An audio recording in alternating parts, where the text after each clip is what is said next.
Hi, we are Group C from HB3 and today we would like to present to you about endocrine system. The endocrine system main purpose is to maintain a homeostatic environment through the use of hormone. Endocrine system consists of endocrine glands. They secrete hormones that travel through your blood. They also widespread effect that lasts a whole lot longer than action potential.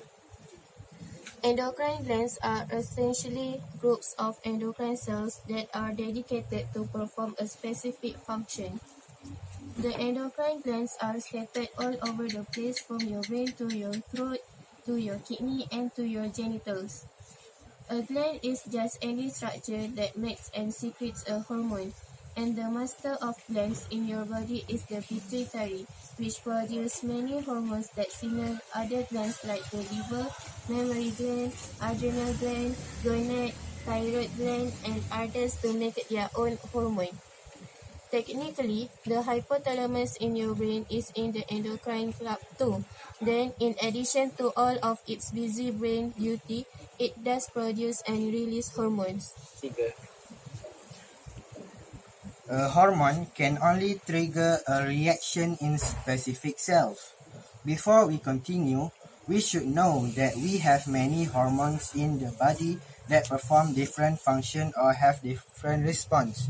As we had just mentioned earlier, the most important gland is pituitary gland and are located right below the hypothalamus. There are two lobes of pituitary gland, which are the anterior lobe and the posterior lobe.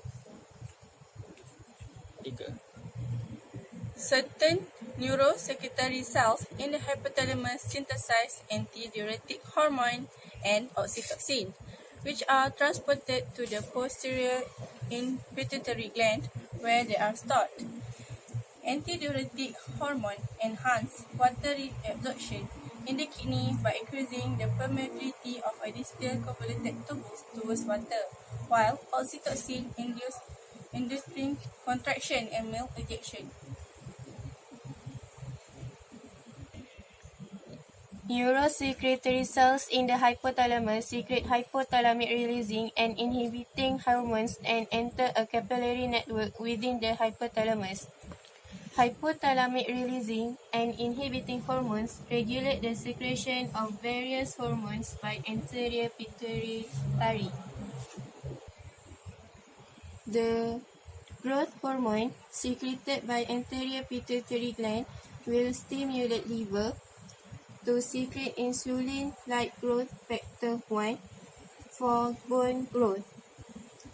Meanwhile, the thyroid stimulating hormone will secreted by anterior pituitary gland will stimulate thyroid to secrete tyrosine for regulation of basal metabolic rate, growth, and development.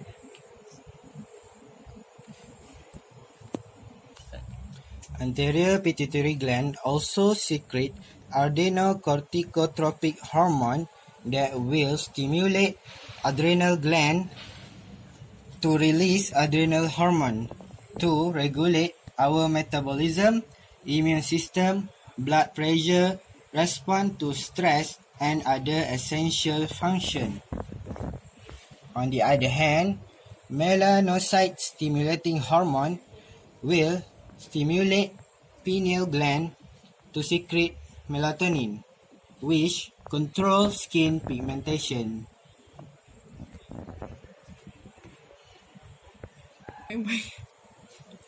Other than that, prolactin will stimulate mammary gland to stimulate milk production.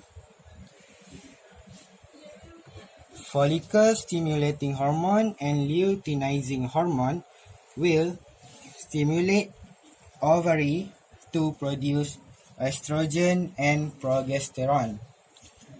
Estrogen function is stimulate growth of endometrium, development and maintenance of female secondary sex characteristics. Progesterone promotes growth of endometrium and inhibits ovulation. Luteinizing hormone also stimulate testes to produce testosterone that is used that stimulates spermatogenesis, development, and maintenance of male secondary sex characteristics.